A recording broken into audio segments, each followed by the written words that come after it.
All right, we want to welcome everybody to Eagle Talk. I'm Aiden Lewandowski, and this is Brady Cook. And today we have a very special guest, Linden head varsity football coach, Chad Williams. What's up, man? How's it going? How you doing? I'm good. How about you? Okay, so how do you think the season's gone so far? Good. Just kind of like the same thing that we've been talking about all off season, focusing on ourselves, focusing on our practice habits and the things that we need to get better, less focus on like who we're playing. And so I think we've done really well. We've had some games where we make mistakes, but they get cleaned up the next week. So been really happy with the guys. Okay. And, you guys have obviously played a couple of games so far. So, like, what does a typical game day look like for you and maybe your players? Like, take us inside that locker room. So we have our 7th hour class, which a lot of the kids are in. We're able to do like a pregame activation where we'll play music, we get bands out, we have med balls, and we just kind of do something to kind of spike their central nervous system for the rest of the day. And then afterwards we let the kids go home. They come back, they eat food, they get dressed, taped up, and then from there we kind of have an itinerary that's laid out for when specials go out there, all that stuff. And really, like, the game day is more about preparing the mindset for the athlete. So what is the theme of that week, or what is the theme of maybe a 3 to 4 week span, and then getting them mentally ready to just execute. And if that's all they're focused on is just executing what they're coached to do, and they feel that love for the game that day, and they're excited and they feel those kind of butterflies in their stomach, then that's going to be a really good day for us. And what about you? Like, what goes into a big game, and like what do you focus on during the day?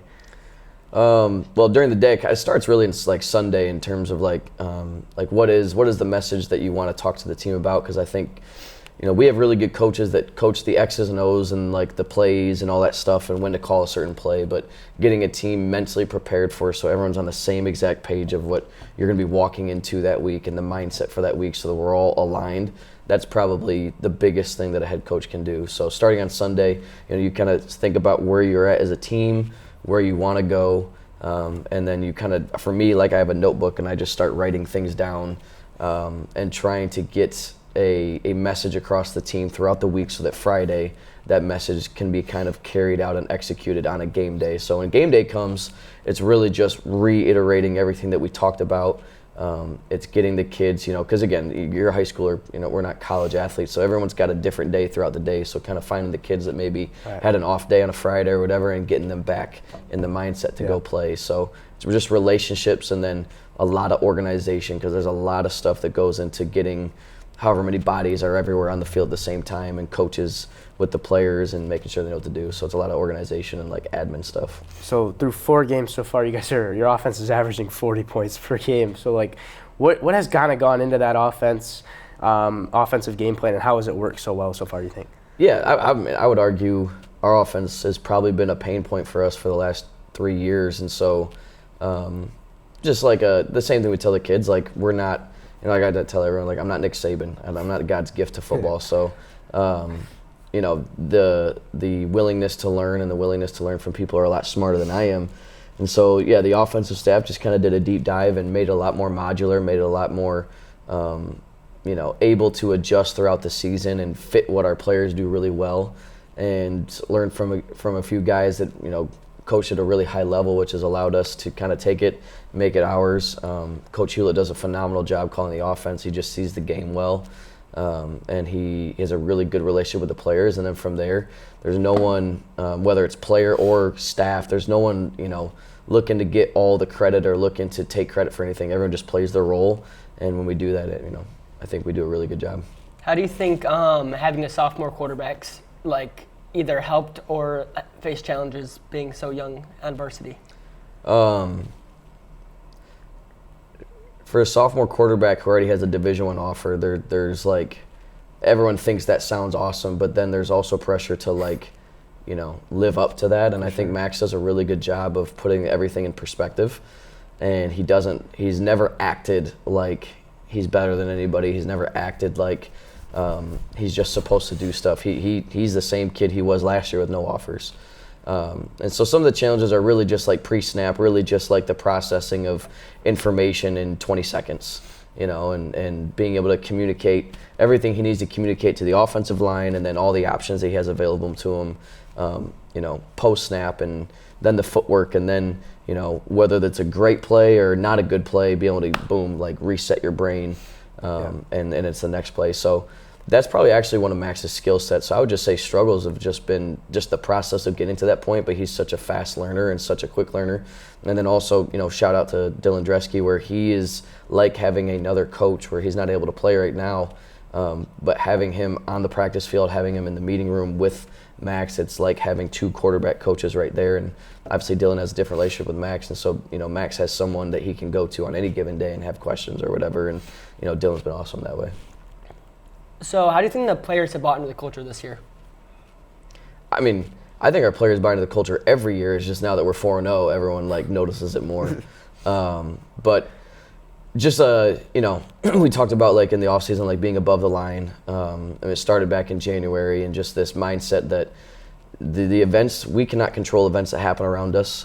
We can just control our responses, and our responses have influences on the outcome. And so again, as coaches, it's important for us to kind of relate everything back to that stuff. And I think a lot of times we can get distracted with we should have called this play, or we needed more plays or more X's and O's or more practice time. And a lot of times it's just as simple as resetting the focus, redirecting the focus to what really matters. We can't control the first half we had against Kersley, but we did control the second half, and that's how you win 49-19. And so I think that kind of focus, and then the proof is in the pudding. And when you're surrounded by coaches, I think, that really care, and you can see that they really love and care about the players, it makes it that much easier to buy into the culture. And I saw after the Holly game, you guys busted out, the big square box and the sledgehammer, and we saw Max smash the box. So does that have any cultural meaning that you want to share or reveal? Yeah. So we have a phrase, break their will, and it's really cool, but again, it's more focused on us. If we continually do the small things every day, every hour, and we're paying those dues Monday, Tuesday, Wednesday, Thursday, we're just picking up the check on Friday. And so all Friday is the fulfillment of that, right? So you don't need to do anything crazy. It's one swing at a time. And about, there's a stone cutter's credo that we talked about in these with our leadership stuff, and it's a guy talking about a stone cutter, and he said 30, 40 swings in, you don't see anything, and about the 70, 80th swing, you start to see some cracks, and on the 100th swing, the rock shatters, but it wasn't the 100 swings that did it, it was the 99 that came before. And so that's kind of our mindset, is the first, second, third quarter, you might not see anything, but by the fourth quarter, our expectation is that team breaks. And so that rock that we smash is just kind of symbolic of that. It's moving on to the next. We get to smash it. It's awesome. It's cool. And then we move on to the next opponent. So we'll let the player of the game do it. So last week, Max was awesome. So Max did it. This week could be anybody. I think I already know your answer to this question, but with Fenton on the horizon, is there any game the rest of the season that you're most looking forward to? Yeah. Next week? No. And it's not that I don't really respect the other teams or anything like that. It's just it doesn't matter.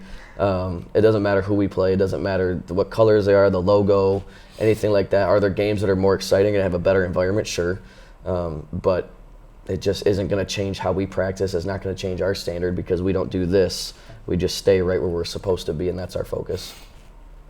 I also had a question about the offensive line. So last year you had 4 seniors on the offensive line. This year you have 4 new starters with Dominic, who already started.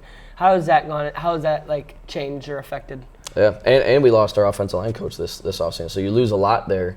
I'm